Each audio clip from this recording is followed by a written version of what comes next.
నమస్తే welcome to our channel. Andhra Pradesh మాజీ ముఖ్యమంత్రి వైసీపీ అధినేత జగన్మోహన్ రెడ్డి ప్రస్తుతం అయితే పులివెందుల ఎమ్మెల్యేగా ఉన్నారు. మరి వచ్చే ఎన్నికల సరి మళ్ళీ పులివెందులలో ఆయన గెలుస్తారా? అసలు ఆయన పరిస్థితి ప్రస్తుతం పులివెందులలో ఎలా ఉంది? దీనిపై విశ్లేషించడానికి మనతో పాటుగా ఉన్నారు సీనియర్ జర్నలిస్ట్ సత్యమూర్తి గారు. వారిని అడిగి పూర్తి వివరాలు తెలుసుకుందాం. సార్ నమస్తే. నమస్కారం అండి. సార్, ప్రస్తుతం పులివెందుల ఎమ్మెల్యేగా ఉన్నారు. ఆయన్ని గెలిపించిన అసెంబ్లీకి వెళ్లకుండా ప్రజల పక్షాన ఏవి మాట్లాడట్లేదు.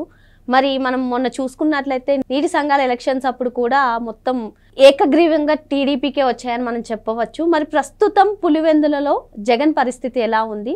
మళ్ళీ ఎన్నికల టైంకి అసలు ఆయన గెలుస్తారంటారా? అంటే ఇప్పుడు నెక్స్ట్ ఎలక్షన్లకి ఆయన గెలుస్తాడా లేదా తెలియదు, కానీ ఇప్పటి వరకు అయితే మాత్రం మొత్తం జగన్మోహన్ రెడ్డి ఊహించని పరిణామాలన్నీ అక్కడ జరుగుతున్నాయి. ఉమ్మడి కడప జిల్లా మొత్తం కూడా అంతా అసలు వాళ్ళ కనుసన్నల్లోనే నడుస్తూ ఉంటుంది అనేది ఒక పెద్ద పేరు. అంటే వాళ్ళ నాన్న వైఎస్ రాజశేఖర రెడ్డి ఉన్నప్పుడు కూడా కడప జిల్లా మొత్తంలో ఆయన కాంగ్రెస్ పార్టీ లీడర్. ఆయన కాంగ్రెస్ పార్టీలో కూడా మొత్తం తనకి సంబంధించిన మనుషుల్ని అక్కడ పెట్టుకొని వాళ్ళనే గెలిపించేవాడు. ఎవరైనా కాంగ్రెస్ పార్టీ తన మాట కాదని వేరే వాళ్ళకి టికెట్ ఇస్తే తన క్యాండిడేట్ని ఇండిపెండెంట్గా నిలబెట్టి వాళ్ళని, అంటే కాంగ్రెస్ పార్టీలో ఉండి కాంగ్రెస్ పార్టీ క్యాండిడేట్ని ఓడించేవాడు. రాజశేఖర రెడ్డి రాజకీయం అట్లా ఉండేది.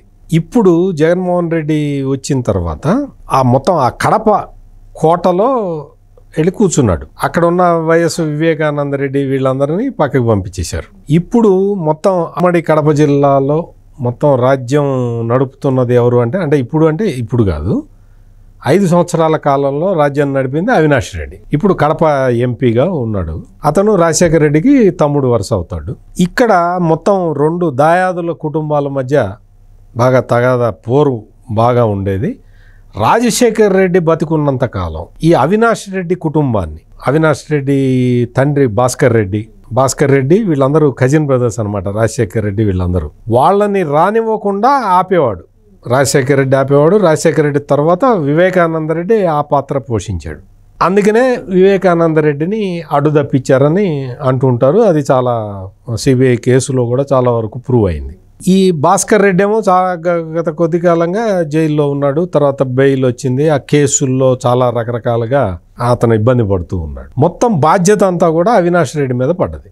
అవినాష్ రెడ్డిని ఒక్కడనే నమ్ముతాడు జగన్మోహన్ రెడ్డి. వేరే వాళ్ళని ఎవరిని నమ్మట్లా. వేరే నాయకులతోటి జగన్మోహన్ రెడ్డికి అసలు సంబంధం లేదు. వాళ్ళతోటి మాట్లాడు, ఎప్పుడు వాళ్ళ కష్ట సుఖాలని చూడ్డు. మొత్తం అంతా కూడా అవినాష్ రెడ్డి మీద భారం పెట్టి కూర్చున్నాడు. ఇప్పుడు ఏమైంది అంటే కడప మున్సిపాలిటీ మొత్తం చేజారిపోయింది. మొత్తం అక్కడ తెలుగుదేశం ఎమ్మెల్యే మొత్తం మాధవి దగ్గరికి వచ్చేసారు వీళ్ళందరూ. అది రేపు ఎల్లుండో మొత్తం అంతా తెలుగుదేశం మొత్తం అంతా కబ్జా పెట్టేస్తుంది. మీరు చెప్పినట్టు నీటి సంఘాల ఎన్నికలన్నింటిలో కూడా బీటెక్ రవి చాలా వర్కౌట్ చేసి రైతుల్ని కన్విన్స్ చేసి ఆ రైతులందరూ కూడా తెలుగుదేశం పార్టీ వైపు వచ్చేసారు. జగన్మోహన్ రెడ్డి పార్టీ ఒకచోట కూడా గెలవలేదు. అంటే మొత్తం బేసులు కదిలిపోతూ ఉన్నాయి. అంటే అంటే జగన్మోహన్ రెడ్డి బేస్ కదిలిపోతున్నది అంటానికి ఇంకొకటి ఏంటి అంటే, అదేదో ఇప్పుడు ఎలక్షన్లు చాలామంది ఏమనుకుంటారంటే ఎలక్షన్లు జరిగిపోయిన తర్వాత తెలుగుదేశం మిత్రపక్షాలు అధికారంలోకి వచ్చాయి కాబట్టి జగన్మోహన్ రెడ్డికి ఇది జరుగుతున్నదా అనుకుంటారు. కాదు, అసెంబ్లీ ఎన్నికలకి ముందే ఇది జరిగింది. ఈ పరిణామాన్ని జగన్మోహన్ రెడ్డి గమనించలేకపోయాడు. జగన్మోహన్ రెడ్డికి రాజకీయాలు తెలియవు, రాజకీయ నాయకుడు కాదు.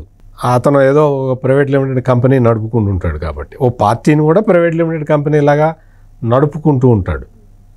ఆయనకి రాజకీయాలు ఎట్లా, ప్రజలు ఎట్లా ఆలోచిస్తున్నారు, మనం ఎట్లా స్పందించాలనే తెలియదు. ఇక్కడ పులివెందుల ఉమ్మడి కడప జిల్లా మొత్తం చూసుకుంటే ఎన్నికల ముందు నుంచే ఈ వాళ్ళు అంటే జగన్మోహన్ రెడ్డి నుంచి డివైడ్ అయిపోవటం మొదలుపెట్టారు ప్రజలు, నాయకులు అందరూ కూడా.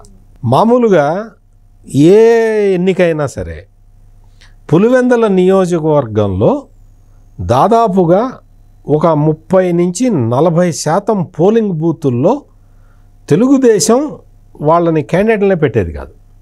అంటే తెలుగుదేశం పార్టీకి ఏజెంట్లే దొరికేవాళ్ళు కాదు. కానీ మొన్న అసెంబ్లీ ఎన్నికల్లో 100% పోలింగ్ బూతుల్లో తెలుగుదేశం ఏజెంట్లు కూర్చున్నారు. 3 షిఫ్టుల్లో 3 ఉన్నారు. అంటే మామూలుగా అంతకుముందు రాజశేఖర రెడ్డి దౌర్జన్యానికి, ఆ తర్వాత జగన్మోహన్ రెడ్డి దౌర్జన్యానికి ఆ దౌర్జన్యాన్ని తట్టుకోలేక తెలుగుదేశం పార్టీ క్యాండిడేట్లు పోలింగ్ ఏజెంట్లనే పెట్టుకునేవాళ్ళు కాదు. అటువంటి పరిస్థితి ఎన్నికల ముందరే మారిపోయి మొత్తం 3 షిఫ్టుల్లో 3 పోలింగ్, అంటే దాదాపుగా అక్కడ 101 పోలింగ్ బూతులు ఉన్నాయి. మొత్తం దాదాపుగా 300 మంది మేము పోలింగ్ ఏజెంట్లుగా కూర్చుంటాం అని చెప్పి ముందరకు వచ్చిన పరిస్థితి ఆ రోజే కనిపించింది. ఆ రోజే జగన్మోహన్ రెడ్డి భయపడి సొంత పులివెందుల నియోజకవర్గంలో గెలవటానికి డబ్బులు ఖర్చు పెట్టాడు మొట్టమొదటిసారి. అంటే ఎన్నికల ముందరే జగన్మోహన్ రెడ్డి పని పులివెందుల్లో అయిపోయింది. కాకపోతే చావుదప్పి కన్నులొట్టపోయినట్టు గెలిచాడు. ఆ తర్వాత ప్రజల ఆగ్రహం అట్లాగే ఉంది కాబట్టే ఇప్పుడు నీటి సంఘాల ఎన్నికల్లో ఇటు జరుగుతున్నది, కడప మున్సిపాలిటీలో అట్లా జరుగుతున్నది. మొత్తం కడప జిల్లా మొత్తం కూడా ఈ రోజున ఈ వైఎస్ కుటుంబం క్లచెస్ నుంచి బయటపడుతూ ఉన్నది. తెలుగుదేశం పార్టీకి విపరీతంగా ఆదరణ కనపడుతూ ఉన్నది. ఇది అక్కడ వాస్తవంగా జరుగుతున్నది.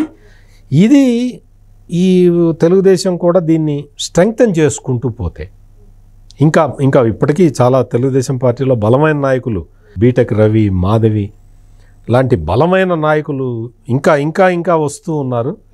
తెలుగుదేశం పార్టీ చాలా వైబ్రెంట్గా ఇప్పుడు ఈ రోజున ఉమ్మడి కడప జిల్లాలో కనపడుతూ ఉన్నది. ఇదే ట్రెండ్ కంటిన్యూ అయితే వచ్చే అసెంబ్లీ ఎన్నికల్లో జగన్మోహన్ రెడ్డి కష్టం అవుతుంది. ఒకవేళ అంటే ఇప్పుడు పులివెందులలో పరిస్థితులు అయితే చాలా మారుతున్నాయి సార్. ఆయన వేరే నియోజకవర్గం అంటే జమిలీ ఎన్నికలు వచ్చినా లేదంటే నెక్స్ట్ సార్వత్రిక ఎన్నికలు వచ్చినా వేరే నియోజకవర్గానికి షిఫ్ట్ అయ్యే ఛాన్స్ ఉందంటారా? అంటే లాస్ట్ టైమే ప్రయత్నం చేశాడు, జమ్మలమడుగు వెళ్ళి కంటెస్ట్ చేద్దామని ప్రయత్నం చేశాడు. పులివెందుల్లో కొంచెం డౌట్ వచ్చి జమ్మలమడుగు వెళ్ళి జమ్మలమడుగులో పోటీ చేద్దామని ట్రై చేశాడు. కానీ ఎందుకో మళ్ళీ పులివెందుల్లోనే మళ్ళీ చేశాడు. మరి నియోజకవర్గం మారిస్తే ఇంకా పూర్తిగా ఓడిపోతాడు. ఇక్కడ పోతుంది అక్కడ పోతుంది. అందుకని నియోజకవర్గం మార్చడు, ఇక్కడే ఉండి ఏదైనా ప్రయత్నం చేస్తాడు.